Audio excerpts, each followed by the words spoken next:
By a show of hands, how many of you are tired at night? Are you glad to crawl into bed? But tell me this, are you good tired or are you bad tired?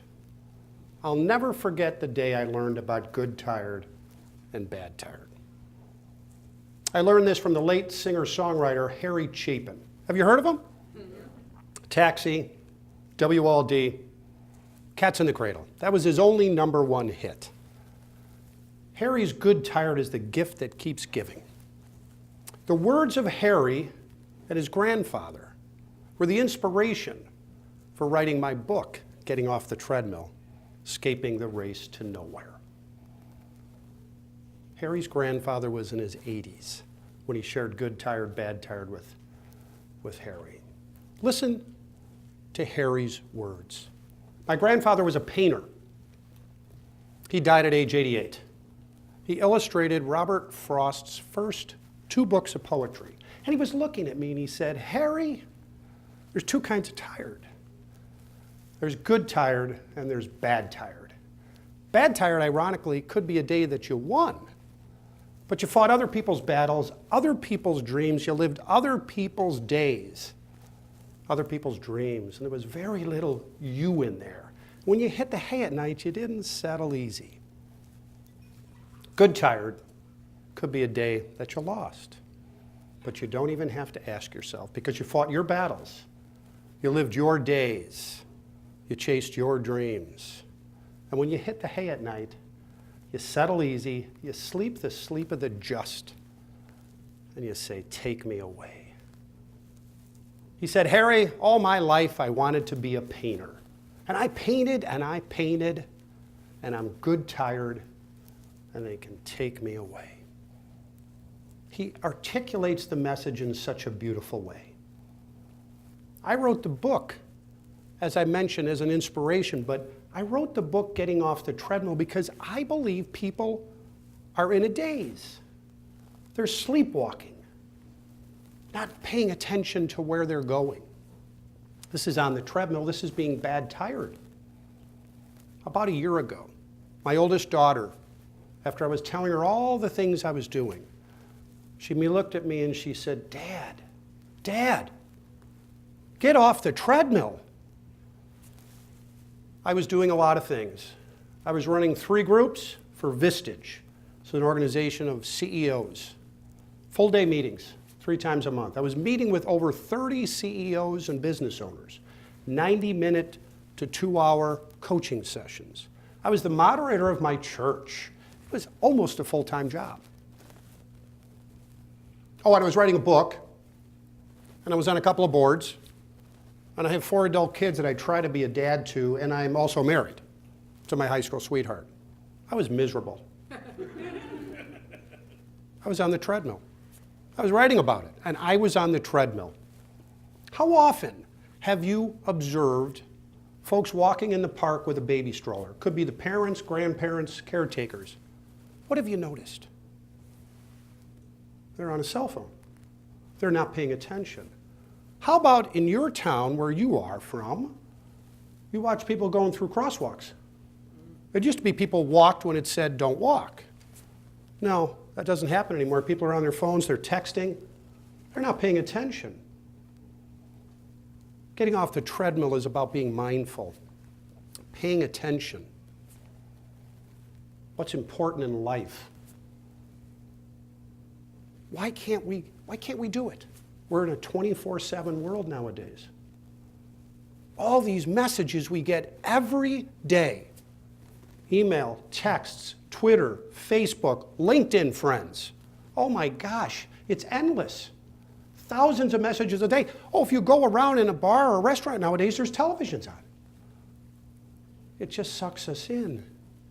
It's hard to just be present. My goal for all of you and for me is to spend more time off the treadmill than on it. So I'm going to share with you 3 tools or 3 chapters of my book. Pay attention, reflect daily, and number 3 is utilize goals. Pay attention. It's the foundation of everything.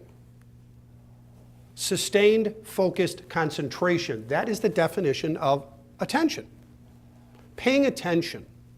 How do we do this in this world that we live in today? How do we focus? Two different ways, I think. Alpha and flow. Have you heard of these terms? Alpha, it's a brainwave. There's 5 brainwaves. Delta, theta, you're kind of sleeping or you're doing deep meditation. Alpha, though, it's daydreaming. Conscious mindfulness. Who's in alpha a lot? Who has small children? They live in this state. Imagine 2 5-year-olds playing in a grassy field without nets, without sides, the stripes, the end stripes, and they're kicking a soccer ball. And they can do this for hours. I have a grandson who can play with blocks and balls almost at the same time for a long time. I go, that's alpha. Why do we lose this? We don't have to. There's all sorts of ways to go to that focused place. Flow. Have you heard of the term flow? This was a book by a researcher from University of Chicago. There's several attributes of being in flow.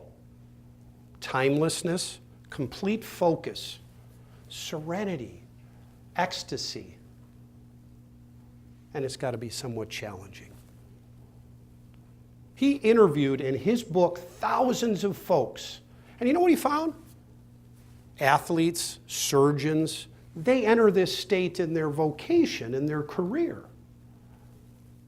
What about you? How do you go to flow? How do you go to alpha? When I read a book, a good historical novel, man, I'm gone. Time, I'm just reading. I love to cycle. I'm a cyclist. I love hilly terrain. If I get a good hilly ride, man, I got to focus, and it brings me to flow. Some of you who are runners, how many are runners out here? How many of you have run? Yeah. It can bring you to flow. You've got to focus. So those are 2 different ways to pay attention. Let's go to reflect daily. I have 5 different ways in my book. We're going to discuss 3. Practicing gratitude, breathing, and a thin place. Let's go to gratitude. It's my number 1 go-to to do a reflection at the end of the day is gratitude. I grew up in a big family, 7 siblings, very small 3-bedroom home with 1 bathroom, 4 sisters. I really appreciate the space in my home that I built several years ago. And by the way, we have more than 1 bathroom for my 4 kids. So I also appreciate my health. All of us forget about that sometimes. I had an experience my freshman year in college, running wind sprints after football practice. They were called gassers. And we're all just kind of heaved over, and we're all very tired. And assistant coach came over and he said, you guys are all feeling sorry for yourself. Look at this guy over here. And we all looked at the track next door. And it was a young man about my age, 18 years old, running around the track with cerebral palsy.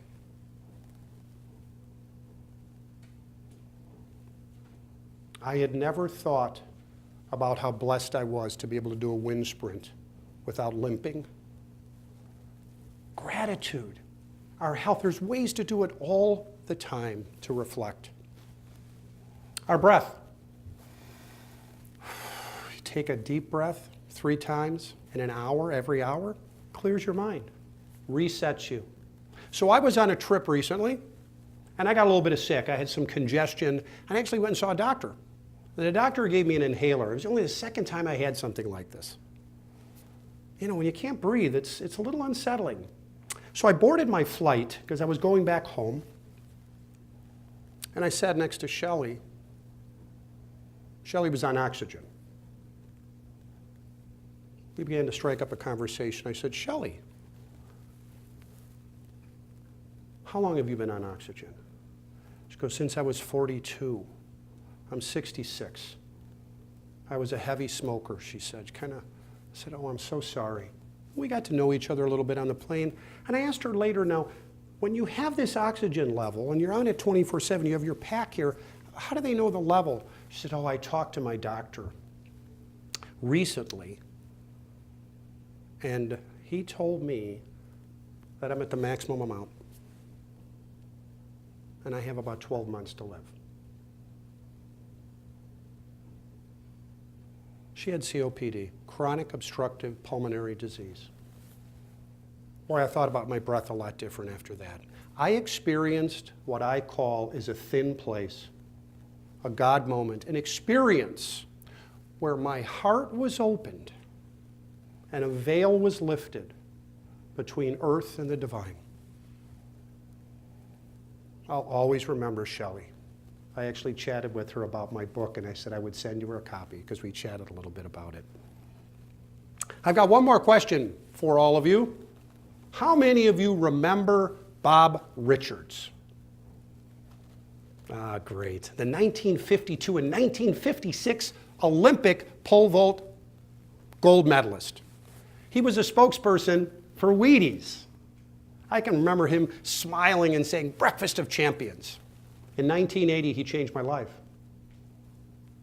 1980. I got to hear him speak after the Winter Olympics, the Miracle on Ice. It was a motivational talk. I didn't know the topic. He took the stage and he captivated the audience. Jet black hair, chiseled face, bright eyes, barrel chest from years of pole vaulting. And he talked about 4 things in utilizing goals. That's the second tool in our toolkit. 4 things. Write your goals down. Look at them every day. It'd be great if they were specific. It'd be great if they were time sensitive. Write them down. Secondly, it's great you write them down. Now you got to do the work. You got to pay the price. You got to put the sweatpants on, so to speak. Bob Richards, think about it.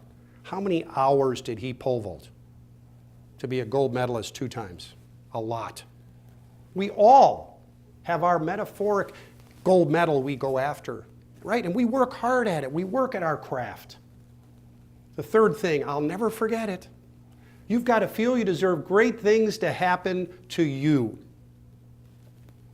He talked 15 minutes on each one of these. He said, it's about your attitude.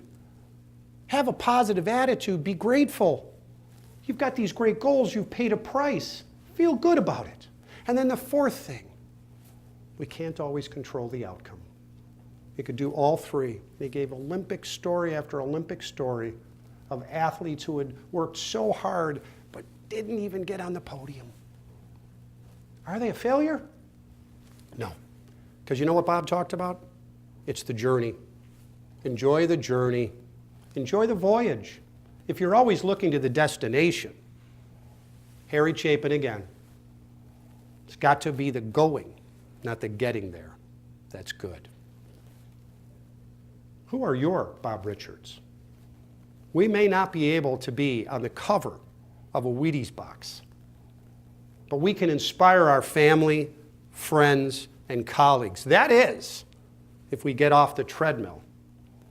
I wish you many long days and good tired nights. Thank you.